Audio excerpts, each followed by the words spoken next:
السلام علیکم بچوں، کیسے ہیں؟ امید ہے خیریت سے ہوں گے۔ آج میں آپ کو حضرت آدم علیہ السلام کی کہانی سناؤں گا۔ حضرت آدم علیہ السلام پہلے انسان ہیں۔ اللہ تعالیٰ نے آپ علیہ السلام کو مٹی سے پیدا فرمایا۔ حضرت آدم علیہ السلام سے انسانی نسل کا آغاز ہوا۔ اسی وجہ سے حضرت آدم علیہ السلام کو ابو البشر یعنی انسانوں کے والد کہا جاتا ہے۔ آپ علیہ السلام کا ایک لقب صفی اللہ بھی ہے، یعنی اللہ تعالیٰ کے چنے ہوئے۔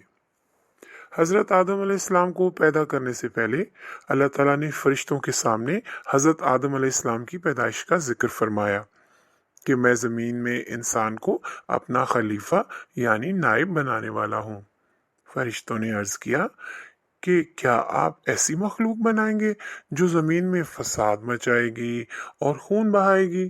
اللہ تعالیٰ نے فرمایا جو کچھ میں جانتا ہوں وہ تم نہیں جانتے۔ اللہ تعالیٰ نے حضرت آدم علیہ السلام کو پیدا کرنے کے بعد تمام چیزوں کے نام یعنی ان کا علم سکھا دیا۔ پھر ان چیزوں کے نام فرشتوں سے پوچھے۔ فرشتے ان چیزوں کے نام نہ بتا سکے۔ حضرت آدم علیہ السلام نے ان سب چیزوں کے نام بتا دیے کیونکہ اللہ تعالیٰ نے حضرت آدم علیہ السلام کو علم کے لحاظ سے فضیلت عطا فرمائی تھی۔ اللہ تعالیٰ نے فرشتوں کو حضرت آدم علیہ السلام کو سجدہ کرنے کا حکم دیا۔ تمام فرشتوں نے حضرت آدم علیہ السلام کو سجدہ کیا، لیکن ابلیس نے سجدہ نہ کیا۔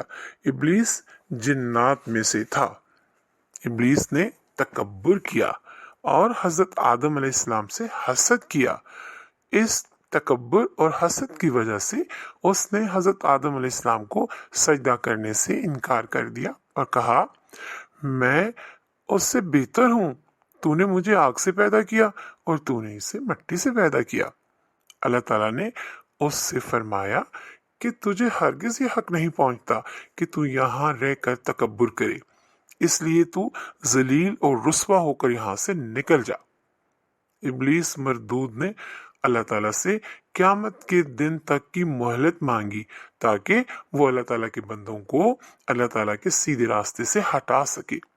چنانچہ بندوں کی آزمائش کے لیے اسے یہ مہلت دے دی گئی، مگر وہ اللہ تعالیٰ کے نیک بندوں کو سیدھے راستے سے نہیں ہٹا سکے گا۔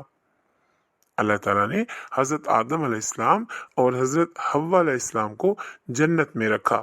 اللہ تعالیٰ نے انہیں اجازت دی کہ جنت میں جہاں سے چاہیں کھائیں اور پئیں، لیکن ایک درخت کے پاس جانے سے منع فرما دیا۔ ابلیس نے ان دونوں سے کہا کیا میں آپ کو ایسے درخت کے بارے میں نہ بتاؤں کہ جس کا پھل کھانے سے آپ دونوں فرشتے بن جاؤ گے اور آپ کو ایسی زندگی اور بادشاہت مل جائے گی جو کبھی ختم نہ ہو۔ وہ نے یقین دلانے لگا کہ میں تو صرف آپ دونوں کی بھلائی چاہتا ہوں۔ حضرت آدم علیہ السلام اور حضرت حوا علیہ السلام نے ابلیس کے وسوسے پر بھول کر اس درخت کا پھل کھا لیا۔ حضرت آدم علیہ السلام اور حضرت حوا علیہ السلام کو فوراً اپنی بھول کا شدت سے احساس ہوا۔ انہوں نے اللہ تعالیٰ سے معافی مانگی اور درخواست کی اے ہماری رب، ہم نے اپنا نقصان کیا اور اگر تو نے ہمیں نہ بخشا اور ہم پر رحم نہ فرمایا تو ہم ضرور ہو جائیں گے نقصان اٹھانے والوں میں سے۔ اللہ تعالیٰ نے ان دونوں پر رحم فرمایا اور ان کی توبہ قبول فرما لی۔ پھر اللہ تعالیٰ نے حضرت آدم علیہ السلام اور حضرت حوا علیہ السلام کو زمین پر بھیج دیا۔ پھر ان دونوں کے ذریعے سے بہت سے انسان پیدا فرمائے جن کی ہدایت کے لیے نبوت اور رسالت کا سلسلہ جاری فرمایا گیا۔ نبوت کے اس سلسلے میں حضرت آدم علیہ السلام کو پہلے اور حضرت محمد رسول اللہ خاتم النبیین صلی اللہ علیہ وآلہ وآصحابہ وسلم کو آخری نبی ہونے کا اعزاز حاصل ہوا۔ ہمیں یاد رکھنا چاہیے بچوں کہ شیطان ہمارا دشمن ہے۔ وہ ہم سے حسد کرتا ہے، وہ وسوسہ ڈال کر اللہ تعالیٰ کی نافرمانی کی طرف لے جاتا ہے۔ ہمیں شیطان کی شر سے بچنے کے لیے اعوذ باللہ من الشیطان الرجیم پڑھ کر اللہ تعالیٰ کی پناہ مانگنی چاہیے۔ اگر کوئی غلطی ہو جائے تو اللہ تعالیٰ سے معافی مانگنی چاہیے۔ اللہ تعالیٰ معافی مانگنے والوں کو پسند فرماتا ہے اور ان کی غلطیوں کو معاف فرما دیتا ہے۔ غرور اور تکبر کرنے والے اللہ تعالیٰ کی رحمت سے دور ہو جاتے ہیں، اس لیے ہمیں کبھی غرور اور تکبر نہیں کرنا چاہیے۔ اللہ حافظ۔